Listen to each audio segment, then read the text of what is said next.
नमस्कार दोस्तों, आज की वीडियो में हम आपको बताने चाहते हैं कि dynamics of a particles and dynamics of a system of particles यानी dynamics of a particles and dynamics of a system of particles क्या होता है, इसके बारे में हम बताएंगे। क्या dynamics of particles and dynamics of a system क्या होता है, इसको हम किस तरीके से प्रूव करते हैं और जनरल लाइफ में इसका क्या यूज़ होता है, तो इन सभी को हम आज देखेंगे। तो सबसे पहले ये जानना है कि डायनामिक्स ऑफ ए पार्टिकल्स क्या होता है। ये जानना होगा कि आखिरकार जो डायनामिक्स होता है ये क्या होता है। तो डायनामिक्स को हम सबसे पहले जानें कि डायनामिक्स क्या होता है। तो इसको हम एक एग्जाम्पल्स के द्वारा समझ लेते हैं कि डायनामिक्स क्या होता है। पहले वीडियो मैंने कहा था किसी भी चीज़ को समझना तो सबसे मेन चीज़ है आप इसको एक एग्जाम्पल के थ्रू समझिए। अगर आप हर चीज़ को एग्जाम्पल के थ्रू समझते हैं तो उसको समझना, उसको याद रखना बहुत ही आसान हो जाता है। तो इसी प्रकार से हम इसको एक एग्जाम्पल के द्वारा समझते हैं कि हमारा डायनामिक्स क्या होता है। मान लेते हैं कोई पार्टिकल है हमारा, इसको हम एक पार्टिकल मान लेते हैं, थोड़ा टेढ़ा हो गया है। मान लेते हैं हमारा ये पार्टिकल है P। ओके, जो हमारा ये पार्टिकल P है, किस टाइम हम इसको एक फोर्स के द्वारा हम मान लेते हैं, इसको हमने F फोर्स दिया जिससे अब तो इसकी पोजीशन चेंज होगी, अब वो यहाँ पे आ गया। इसकी जो डिस्टेंस है बीच की वो हम मान लेते हैं dx है। ओके, इसने dx डिस्टेंस की है डेल्टा t टाइम में। यानी हमने क्या देखा इसको कि जो पार्टिकल की पहली पोजीशन यहाँ पे थी, अब है पोजीशन हमारी यहाँ पे, पोजीशन उसकी चेंज हो गई। तो ये हमारी पोजीशन चेंज हो गई, एक फोर्स लगाया जिससे कि डेल्टा t टाइम में dx डिस्टेंस उसने तय कर ली। तो ये सब हमारा जो सिस्टम है वो हमारा कहलाता है मतलब ये जो सिस्टम ये हमारा क्या कहलाता है, जो हमारा ये सिस्टम वो हमारा कहलाता है डायनामिक्स। यानी कि ये हमारा डायनामिक्स कहलाता है, यानी कि किसी भी पार्टिकल का एक स्थान से दूसरे स्थान तक जो मूव होता है, मूवमेंट होता है, मूव होता है, वो हमारा क्या कहलाता है, डायनामिक्स। यानी कि हमने क्या देखा कि एक पार्टिकल का एक स्थान से दूसरे स्थान तक रिप्लेस हो जाना हमारा डायनामिक्स कहलाता है। अब इसको हम समझने के लिए फिजिकल में हम क्या देखते हैं, इसको हम समझते हैं एक फ्रेम के रूप में। जैसे हमने यहाँ पे एक फ्रेम बना लिया, इसको हम बोलते हैं कार्टेशियन फ्रेम है। कार्टेशियन फ्रेम ऑफ रेफरेंस है ये। फ्रेम ऑफ रेफरेंस बहुत प्रकार से होते हैं, ये हम कार्टेशियन फ्रेम ऑफ रेफरेंस में देखते हैं। तो ये पार्टिकल हमारा हमने मान लिया है P। ओके, ये पार्टिकल हमारा P है जिसकी हम पोजीशन एक्स एक्सिस से, वाई एक्सिस से, ये जेड एक्सिस से सबसे अलग अलग है। ये हम वाई है, जो जेड है, ये एक्स है। तो इसकी क्या हो जाएगी X comma Y comma Z. तो ये इसके पॉइंट्स हो जाएंगे। तो ये हमारा जो पहली पोजीशन जो हमने मानी थी इस पार्टिकल की, तो ये अब हमारी कहाँ हो गई, जो हमने इसकी पहली पोजीशन मानी थी ये अब ये बन गई है इसकी ये पोजीशन, तो इसकी पहली पोजीशन। अब मान लेते हैं हमने इसमें डिस्प्लेसमेंट किया, अब इसकी पोजीशन कहाँ आ गई, यहाँ पे आ जाएगी। ये पार्टिकल अभी जो यहाँ पे था अब वो क्या आ जाएगा, यहाँ पे आ जाएगा। तो इसका बीच में भी कुछ डिस्टेंस चाहिए। तो ये हमारा कहलाता है dynamics of a particles, A particle. Okay, ये हमारा डायनामिक्स ऑफ ए पार्टिकल्स कहलाता है। लेकिन अगर हम बहुत सारे पार्टिकल्स की बात करते हैं, यानी कि जहाँ एक से ज़्यादा पार्टिकल्स हों, तो वो हमारा कहलाता है dynamics of a system of particles. यानी कि एक से ज़्यादा पार्टिकल्स हो गए तो वो क्या होगा, एक पूरा सिस्टम बन जाएगा, पार्टिकल्स का एक पूरा समूह बन जाएगा। वो हमारा कहलाता है dynamics of a system of particles. तो आज हम जो बात करेंगे वो हम आज करेंगे dynamics of a system of particles. तो चलिए हम शुरू करते हैं dynamics of a system of particles. तो दरअसल dynamics of a system of particles को समझने से पहले हम एक ऐसा सिस्टम कंसीडर करते हैं, हम एक ऐसा सिस्टम मानते हैं, सिस्टम जो कि किससे बना हो, इंटरैक्टिंग पार्टिकल से बना हो, इंटरैक्टिंग पार्टिकल से मिलकर बना हो, एक ऐसे सिस्टम की हम परिकल्पना करते हैं। तो सबसे पहले बात आती है इंटरेक्टिंग पार्टिकल्स सिस्टम। हमने कहा इंटरेक्टिंग पार्टिकल्स का सिस्टम मानते हैं। तो ये बात की हाँ हमारा जो हमने बात की है अभी कि इंटरेक्टिंग पार्टिकल्स क्या होते हैं या इंटरेक्टिंग पार्टिकल सिस्टम्स क्या होते हैं, तो इसको आप एक एग्जाम्पल के थ्रू समझिए, आपको बहुत ही आसानी से समझ में आ जाएगा। जैसे कि हम मान लेते हैं ये हमारा सोलर सिस्टम है, ओके, मान लेते हैं नहीं फिलहाल, ठीक है। ये बीच में हमारा क्या रखा हुआ है, सन रखा हुआ है, और ये चारों तरफ प्लैनेट्स हैं, ओके। जिसके चारों ओर क्या कर रहे हैं, कांस्टेंट वेलोसिटी तो नहीं, लेकिन हम क्लासिकल मैकेनिक्स में यही मानते हैं कि कांस्टेंट वेलोसिटी से मूव कर रहे हैं। तो ठीक है, हम मान लेते हैं कांस्टेंट वेलोसिटी से मूव कर रहे हैं। तो होता क्या, जो सन और अर्थ या प्लेनेट है उनके बीच की डिस्टेंस होती है, और उस डिस्टेंस पर वर्क करने वाला एक फोर्स होता है जो होता है ग्रेविटेशनल फोर्स। हम मानते हैं कभी इसको सेंट्रीफ्यूगल फोर्स, सेंटीमीटर फोर्स भी कहते हैं। तो हम मान लेते हैं तो हम यहाँ पे सीधे बात करते हैं एक फोर्स वर्क करता है, ठीक है। तो ये फोर्स के कारण ये जो प्लैनेट्स हैं हमारे, वो क्या करते हैं, सन के चारों ओर मूव करते रहते हैं, सन के अराउंड मूव करते रहते हैं। लेकिन साथ साथ ये भी होता है कि ये सभी जो हमारे प्लैनेट्स हैं कभी यहाँ पे आ जाते हैं, इधर आ जाते हैं, कभी उनकी डिस्टेंस सन से बहुत ज़्यादा हो जाती है, कभी वो सन के बहुत पास आ जाते हैं। यानी कि कुल मिला के इनके डिस्टेंस के कारण यह फोर्स चेंज होता रहता है। और जो डिस्टेंस चेंज होती है वो होती है इनके मूवमेंट के कारण, यानी कि ये इधर से उधर जहाँ तहाँ मूवमेंट करते हैं, इनके मूवमेंट के कारण जो उनके बीच की डिस्टेंस है वो चेंज होती है। उस चेंज के कारण क्या होता है कि जो फोर्स इस पर वर्क कर रहा है वह कांस्टेंट नहीं रह पाता है। कहने का मतलब ये है कि जो हमारा सोलर सिस्टम है उसमें जो सन और अर्थ या प्लेनेट के बीच में जो फोर्स कार्य कर रहा है वह उन अर्थ के या प्लेनेट के रोटेशन या मूवमेंट के कारण जो वास्तविक फोर्स है उसका अनुभव नहीं कर पाता, बल्कि उसके साथ साथ और फोर्स होने के कारण उसको में कमी हो जाती है या ज़्यादा हो जाते हैं। यही हमारा क्या लाते हैं इंटरेक्टिंग पार्टिकल्स। जो अर्थ है वो हमारी हो जाएगी इंटरेक्टिंग पार्टिकल्स, और जो ये पूरा सोलर सिस्टम वो हमारा हो जाएगा सिस्टम ऑफ इंटरेक्टिंग पार्टिकल्स। अब हम इसको साइंटिफिक लैंग्वेज में एग्जाम्पल से समझ में आ गया हो, यानी तो साइंटिफिक लैंग्वेज में हम इसे इस प्रकार कहेंगे, जैसे कि हम कोई सिस्टम मान लेते हैं, उसमें कोई पार्टिकल है, एक दूसरा सिस्टम है उसमें भी एक पार्टिकल है, तो उनके बीच की एक डिस्टेंस है, ओके। तो कहने का मतलब ये है कि जो पार्टिकल्स इन्हें फोर्स दे रहा हो तो वो फोर्स को अप्लाई होने से रोकने वाला इनका जो एक मूवमेंट है, यानी कि ये पार्टिकल अगर रोटेशन कर रहे हैं, अभी हम इन्हें नॉन इनर्शियल फ्रेम में हम दिखाते हैं कि तो नॉन इनर्शियल फ्रेम में, ठीक है। तो हम नॉन इनर्शियल फ्रेम में मान ले रहे हैं ये रोटेट कर रहे हैं, तो जिसके कारण क्या होगा, इनके रोटेटिंग कारण जो इस पर लगने वाला जो फोर्स होगा, इनके बीच में जो फोर्स लग रहा होगा वो सही से नहीं लग पाएगा। तो ये हमारा क्या कहलाएगा, ये थोड़ा फोर्स क्या होगा, इंटरेक्ट हो जाएगा, इसलिए हम उसको कहते हैं इंटरेक्टिंग पार्टिकल्स। और जो पूरा सिस्टम हमारा कहलाता है system of interacting particles, okay. बस इस सिस्टम में एक खासियत होती है कि इनके बीच में जो पार्टिकल्स मतलब फोर्स जिनके बीच में अप्लाई हो रहा है उनके बीच की जो डिस्टेंस है वो मैक्सिमम होनी चाहिए। जैसे कि हमारा सन एंड अर्थ या जुपिटर जेटन प्लैनेट्स उनके बीच की डिस्टेंस क्या है, जैसे हम जुपिटर ले लें तो उनके बीच क्या डिस्टेंस क्या है, मैक्सिमम है, बहुत ज़्यादा है।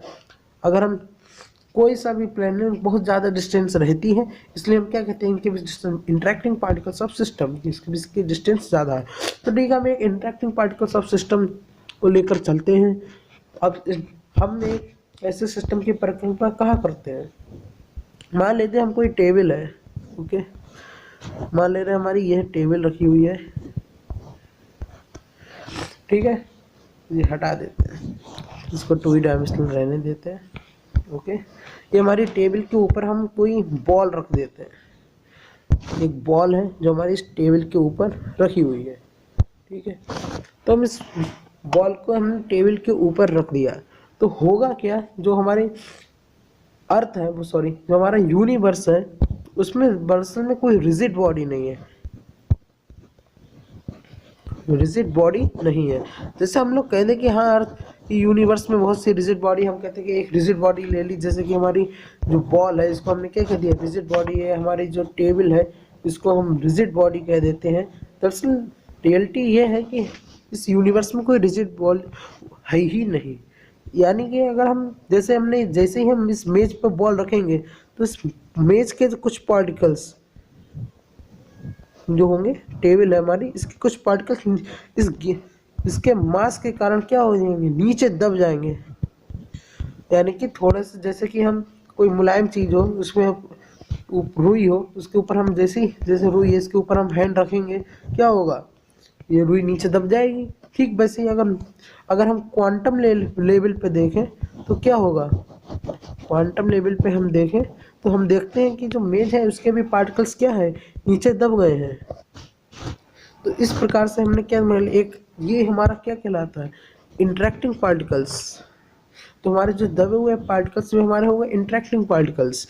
तो हमने एक टेबल ले ली जिसपे हमारी टेबल है जिसपे हमारी बॉल रखी हुई है, ओके। तो इसके कुछ पार्टिकल्स थे वो क्या हो गए, दब गए, ठीक है। तो हमारे ये हो गए इंटरेक्टिंग पार्टिकल्स। अब हम थोड़ी फिजिकल सिस्टम्स की बात कर लेते हैं। जैसे कि हमने जो पार्टिकल्स माने इसको हम मास ले लेते हैं। जैसे एक का मास हम ले लेते हैं m1, ये हो गया m1। इसका ले लेते हैं m2, इसका ले लेते हैं m3, इसका हम कैपिटल M ले लेते हैं, ठीक है। इस प्रकार से हमने ले लिए, ठीक है। अगर आपको ये समझ में नहीं आ रहा तो आप इसको इस प्रकार समझ सकते हैं, जो सिस्टम है इसको हम कैसे बनाते हैं, सिस्टम को हम इस प्रकार भी बनाते हैं कि हम ये इस प्रकार से एक सिस्टम बना लेते हैं। हम कह देते हैं कि हाँ ये हमने एक रिजिड बॉडी ले ली, इसके बहुत से हम मास ले लेते हैं, यहाँ पे हम अलग अलग नेम लिख देते थे, M1 कैपिटल M, जो ले लेते दूसरा M2 M3, इस प्रकार से ले लिया करते थे और इसको पॉइंट से जोड़ देते थे, ओके। तो इस प्रकार का सिस्टम है जो रियलिटी में कैसे वर्क करता है, ये हम कार्टेशियन फॉर्म में इसको बनाते थे, इससे डेरिवेशन करते थे। रियलिटी में इसको हम किस प्रकार से देख सकते हैं, रियलिटी में हम इसको इस प्रकार देखते हैं जैसे में जो इसके पार्टिकल्स दब गए, जो पार्टिकल्स दबे इंटरेक्टिंग पार्टिकल्स, तो वही जो हमने M1 M2 माने ये वही है M1 M2 M3। जो हम सिस्टम मानते थे, ये पूरा जो हम कहते ग्राफ बनाते हैं, वो ग्राफ हमारा क्या है, वो टेबल हमने यहाँ पे मानी है। और जो हमने कैपिटल यहाँ पे मानते थे वो हमने ये मान रखी है, वॉल हमारी रखी हुई है। तो ये सब वही है, बस क्या है कहने का तरीका अलग है। आप इसे मैथमेटिकल पढ़ते थे, हम इसको प्रैक्टिकली बता रहे हैं। आप चाहे मैथमेटिकल पढ़िए चाहे प्रैक्टिकली पढ़िए, जैसे पढ़ना हो वैसे पढ़िए, लेकिन रियलिटी ये है कि जो हमारी फिजिक्स है वो क्या है, प्रैक्टिकल सब्जेक्ट है, ओके। तो इसे प्रैक्टिकली समझिए। तो हमने मान लिया इसके पार्टिकल्स में दबे हुए पहले पार्टिकल, ठीक है। हम एक एक पार्टिकल को साथ लेते हैं, चलते हैं। मान लेते हैं जो पहला पार्टिकल है उस पर लगने वाला फोर्स क्या है, F1, ओके। जो हमारा F1 है उसको हम क्या मानेंगे, dP1/dt। उस पर लगने वाला फोर्स हम ये मान लेते हैं dP1/dt। इसे हम इक्वेशन 1 डाल देते हैं, ओके। इसी प्रकार से बहुत से पार्टिकल्स के लिए अलग अलग होते जाएंगे। अब बात आई F1, हमने मान लिया F1 है, ठीक है। लेकिन होगा क्या, हम इसके लिए F2 के लिए हम मानेंगे, तो F2 बराबर क्या हो जाएगा, F2 is equal to dP2/dt, okay. इसी प्रकार से हम बहुत से पार्टिकल मानते हैं। हम ith पार्टिकल हमने कोई माना तो ith पार्टिकल के लिए क्या हो जाएगा, Fi is equal to dpi/dt, okay. dpi/dt, ये आई है, सही कर लीजिएगा, इसे लाइक करिए दे dpi/dt। तो ये हमारा ith पार्टिकल के लिए फोर्स हो जाएगा। अब जो first particle second particle ith particle सबके लिए अलग अलग फोर्स आते हैं। अब बात आती है अपने डायग्राम पे आ जाते हैं। तो क्या हमने देखा इसमें कुछ पार्टिकल्स थे कि वो क्या हुए, दबे हैं। यहाँ पे कुछ पार्टिकल्स हमारे जैसे ये पार्टिकल्स कुछ दब गए हैं इसके नीचे, तो होगा क्या, यहाँ पे दो फोर्स वर्क करेंगे। एक जो मेज जो टेबल है वो इस बॉल पे लगा रही होगी, और एक जो हमारा ग्रेविटी है वो इस पर लगा रही होगी। यानी कि दो फोर्स वर्क किए, एक जो मेज लगा रही है, दूसरा जो हमारे टेबल लगा रही है, मतलब ग्रेविटी लगा रही है। किस प्रकार से, जो हमारी एक तो ग्रेविटी लग रही होगी, ठीक है, सिंपल सी बात है, ग्रेविटी लगेगी लगेगी। ये जो टेबल रखी हुई है उसके नीचे क्या है, सिंपल, तो वो टेबल, सिंपल सी बात है, अर्थ इसको अपनी तरफ खींचेगी बॉल को, तो यह क्या होगा, ग्रेविटी वर्क करेगी। और दूसरा फोर्स हमने बताया कि टेबल लगा रही होगी, ओके, जिसे हम बोलते हैं नॉर्मल फोर्स। इसके ऊपर मैं कभी एक लेक्चर दे दूंगा नॉर्मल फोर्स क्या होता है, तो वो हमारा क्या कहलाता है, नॉर्मल फोर्स। तो वो हमारे कहाँ लगेगा, टेबल लगा रही होगी। क्यों लगा रही होगी, टेबल में भी इलेक्ट्रॉन्स पाए जाते हैं, बॉल हमने रखी उसमें भी इलेक्ट्रॉन्स पाए जाते हैं, टेबल में भी प्रोटॉन्स होंगे और बॉल में भी प्रोटॉन्स होंगे। ओवरऑल हमने क्या देखा, प्रोटॉन्स प्रोटॉन्स को रिफ्लेक्ट करेंगे, इलेक्ट्रॉन इलेक्ट्रॉन्स को रिपेल करेंगे। इसलिए क्या होगा, टेबल भी बॉल पे फोर्स लगाएगी, बॉल भी टेबल पे फोर्स लगाएगी। तो ओवरऑल यहाँ पे दो फोर्स वर्क किए, एक जो इसका इंटरनल फोर्स हो जाएगा, एक जो इसका एक्सटर्नल फोर्स हो जाएगा। ओके, जो इंटरनल फोर्स होगा वो हमारा कहलाएगा नॉर्मल फोर्स, जो एक्सटर्नल फोर्स होगा हमारा क्या कहलाएगा, ग्रेविटेशनल फोर्स। जो हम सिस्टम ऑफ पार्टिकल्स में पढ़ते थे कि हमारा जो एफ आता था उसको हम दो पार्ट्स में डिवाइड कर लेते थे। एक हमारा कहलाता था F external plus F internal, ये हमारा चलता रहेगा, इज इक्वल टू क्या हो जाएगा, D P I upon D T. Okay, तो हमारा जो एफ आई अभी चल रहा था वो हमने F external plus F internal में इसको डिवाइड कर दिया। अब हम पूरे सिस्टम ऑफ पार्टिकल्स ले लेते हैं, तो हम क्या लगा देते हैं, यहाँ पे सिग्मा जोड़ देते हैं, sigma sigma and sigma, sigma लगेगा, आई गायब कर दो। सिंपल सी बात है, बहुत से पार्टिकल्स हो गए तो आई अपने आप गायब हो जाएगी, बचेगा क्या, एफ इंटरनल एक्स एक्सटर्नल। इनकी बात कर लेते हैं हम, सीधे नॉर्मल में लिख देते हैं एफ इंटरनल इज जीरो। कैसे जीरो होगा उसको भी बात कर लेते हैं, आप डायरेक्ट मत पढ़िए, कैसे हो रहा कॉन्सेप्ट को समझिए। मैंने कहा था दोनों इलेक्ट्रॉन और प्रोटॉन एक दूसरे को रिपेल कर रहे हैं। अगर प्रोटॉन फोर्स लगा रहे हैं, जितना मेज फोर्स लगा रही है उतना ही क्या लगा रही है, बॉल भी फोर्स लगा रही है, ठीक है, क्योंकि दोनों में इलेक्ट्रॉन प्रोटॉन चार्ज इक्वल होंगे। जितना टेबल लगा रही है फोर्स उतना ही क्या लगाएगी, बॉल भी फोर्स लगा रही है। ओवरऑल जो फोर्स हमारा F T minus F P, table द्वारा लगाएगा फोर्स, बॉल द्वारा लगाया फोर्स क्या हो जाएगा, जीरो। ओवरऑल जो हमारा फोर्स एफ इंटरनल है वो क्या हो गया, जीरो। इस प्रकार से हम देख सकते हैं एफ इंटरनल क्या आ गया हमारा, जीरो। तो रटिएगा नहीं, समझिए कि हाँ हमारा इंटरनल फोर्स जीरो हुआ, तो कैसे हुआ, तो हम यहाँ पे एफ इंटरनल हमारा हो जाएगा जीरो। हमारे पास जो बचेगा उसको हम लिखते हैं sigma F external is equal to sigma D P upon D T. Okay, तो हमारा ये आ गया।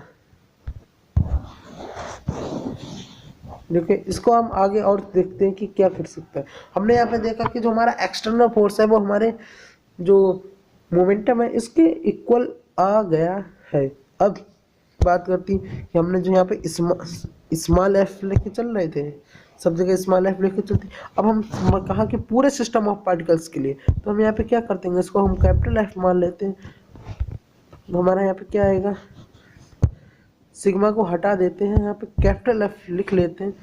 तो सिग्मा को हटा के यहाँ पे हम कैपिटल लिखते हैं, capital F external is equal to क्या आ जाएगा, सिग्मा डीपी अपॉन डी। तो हमारा ये आ गया sigma F D P upon D T. And जो हमारा एक्सटर्नल फोर्स है वो हमारे उसके जो पूरे का मोमेंट है उसके इक्वल आ गया, dp/dt के इक्वल आ गया। तो ये हमारा जो कहलाता है, ये हमारा कहता है dynamics of a system of particles. इससे ये प्रूव हो गया कि जो पूरा सिस्टम है उसके सभी का मोमेंट ऑफ इनर्शिया का टाइम के सापेक्ष जो हमारा डिफरेंशिएबल है उसका योग उसके एक्सटर्नल फोर्स के इक्वल होता है। ये हमारी बात कौन कहना चाहता है? ये बात हमें पता लगती है dynamics of a system of particles. ये बात हमें सिस्टम ऑफ पार्टिकल्स से पता लगती है। ये हमारा dynamics of a system of particles कहलाता है। तो आज के लेक्चर्स में हमें केवल इतना पता dynamics of system of particles क्या होता है, इससे रिलेटेड बहुत से प्रॉब्लम्स होती है जिसे हम सेंटर ऑफ मास प्रॉब्लम से उसको सॉल्व करते हैं।